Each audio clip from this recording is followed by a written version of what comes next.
can't even touch the wall with my boots. So I mounted my Aerobee 170 to the ceiling. Looks pretty good up there. Work table's right down here. Aerobee 170 now hangs from the ceiling.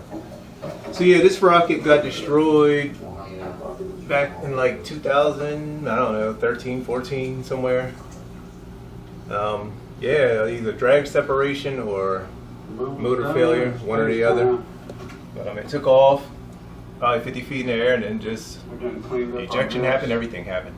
And it all fell back to the ground and got damaged. You can see it launched from a rail. There's a rail button there, but the other rail button is missing. That happened on during the launch. You can see some of the exhaust burn marks like all around this section.